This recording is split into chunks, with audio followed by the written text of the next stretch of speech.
Hi, I'm going to be teaching you how to make eye gel which you can use as a sleeping mask. Please like, comment and subscribe to this channel. I'm going to be making an eye gel. It has to be soothing, it has to be hydrating, and it has to be moisturizing. So these are the ingredients I'm going to be using. I'm going to be using two polymers, which are sepimax zen and then cationic guar gum.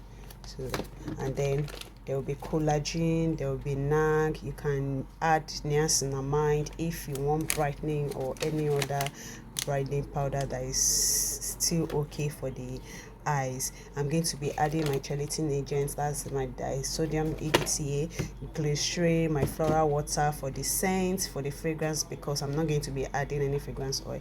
Then I'll be using some emollients, which is C12, CE15 acrylamide, what I call it, and then some silicone alternative, some other extracts, and my preservative. I don't really need tocopherol, but I'm going to include tocopherol because with all this silicone alternative you don't really need antioxidants. So this is just, I'm adding it in case of next time if I'm going to use a plant oil. With plant oils you need antioxidants. So I have my scale, my glove, and then I've printed out this. So my pH meter is calibrated. Now it's time to formulate. I'm going to be making use of this 200 and 300 ml plastic jug. You can use glass beakers. So time to weigh in my ingredients. I'm going to measure my phase A, which includes all the water soluble ingredients, and then my phase B is going to contain my cationic guar gum, which I'm going to be mixing it into the phase A, and then mix the phase C separately, which is the oil soluble ingredients, before I now include it in the phase A, and then add sepimax zen as last thing.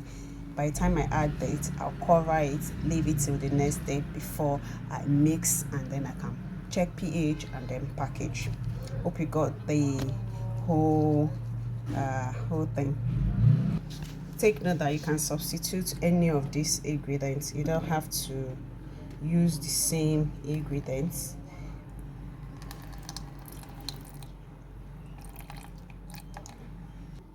This particular scale will not be able to weigh anything lower than 1 gram, which is why I'm using this type of scale. So that's why when you're starting, this type of scale is better for you. Do you see how small my EDTA is? Do you see how small it is? Then I'm going to weigh my collagen into it. As research has shown, collagen does not, when you apply collagen directly on your skin, it doesn't really reduce wrinkles. At least it can hydrate your skin in order not to have that wrinkles,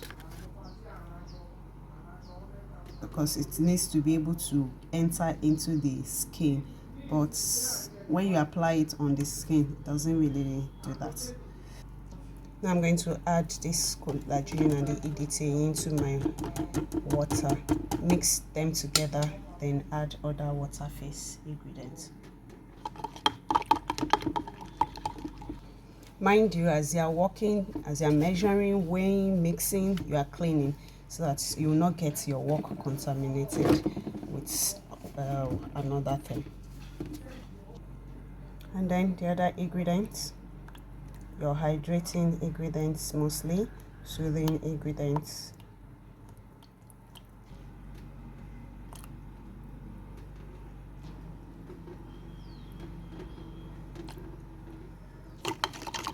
Now this is my nag.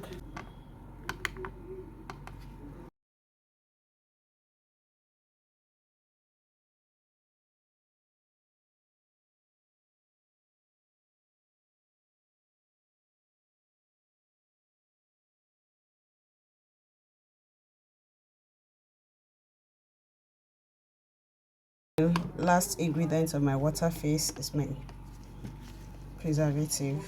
Don't forget that. Very important.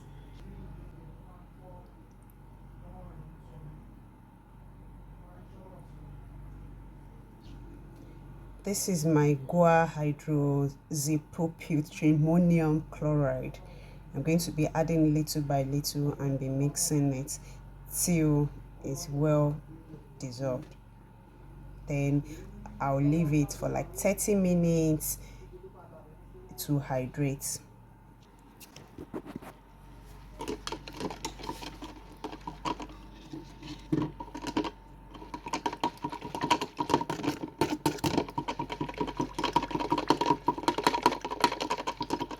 Now I'll cover for about 30 minutes to hydrate. If it's still not thick enough, then I will reduce the pH to like 5.5. By then it will thicken up. Then I can add the oil face. Let's look at the consistency before I leave it for like 30 minutes. Although everything has dissolved, but I'm still going to leave it for a while. While I'm weighing my other face, can you see the consistency? It has thickened the water a little bit. It's not as runny as compared to ordinary water.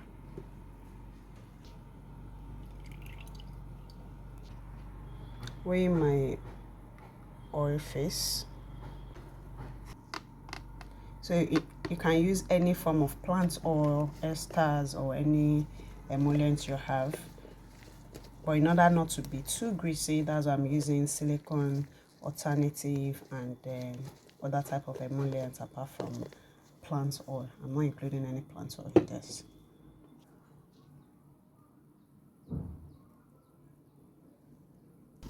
So now I'm done weighing my oil face. I'm going to add my polyacrylate cross polymer 6 into the oil face. You can add it to your water face. If you are adding it to your water face, you sprinkle it on top of your water face and leave like overnight or for some hours to hydrate. But I'm going to mix it into my oil face before I mix it into my water face. You can do any of that. This is my polyacrylate cross polymer 6 and this is my oil face. So as I said, I'm going to be mixing it into it. Mix it, then add the other one till everything has mixed. This is my viscosity enhancer, the gelling agent, and the oil face. So now that I've mixed it, you can see it's not on top of it compared to if it was water. It's just like mixing xanthan gum with glycerin. So now I'm going to add it to my water face. And so this is it after some minutes, like 30 minutes. So I'm going to be reducing the pH a little bit.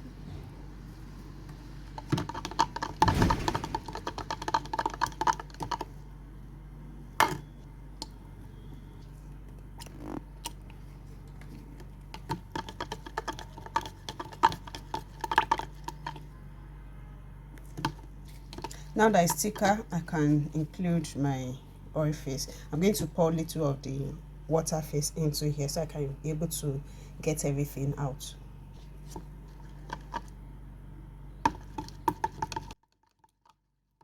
Mix everything till well incorporated before covering till next day. If you want, you can increase the percentage of the of the oil face. I only use about 2% of oil face. You can increase your own. I want minimum emollients, lipids in it. That's why I made it about 2%. And then the polymeric emulsifier, you can also reduce it. It depends on the consistency you want. So formulation depends on what you want, the bottle you want to use in packaging it, and so many other factors. Don't just follow what you are taught. Follow and have your own guideline as to how you want it done. If you want a lot of emolliency, lot of lipids, then add it. If you don't want at all, then remove it. If you want to change the type of ingredients you have in it, or if you don't have a particular ingredient, then leave it out. So this is it. I'm now going to cover it till tomorrow. I use cling film to cover it. You can also use foil paper, or if you have a plastic, or if you have a beaker that has cover, you can use it, as long as it's well covered, in order to avoid contamination. And this is the next day, so time to open it. I left it overnight for it to hydrate. It's fully hydrated now. All you need to do is mix it, because this is a small quantity. That's why I'm using my stirring rod to stir it. But if I have a larger quantity than this, of course I'm going to use an immersion blender to mix it very well till it is well incorporated. Then if you still need to check the pH, I checked the pH before I covered it yesterday. So if you still want to check the pH, you can check the pH, balance it, then package it. Hope you understand. I hope you are able to enjoy this video. Thank you very much. Kindly subscribe, like, comment, and follow our IG page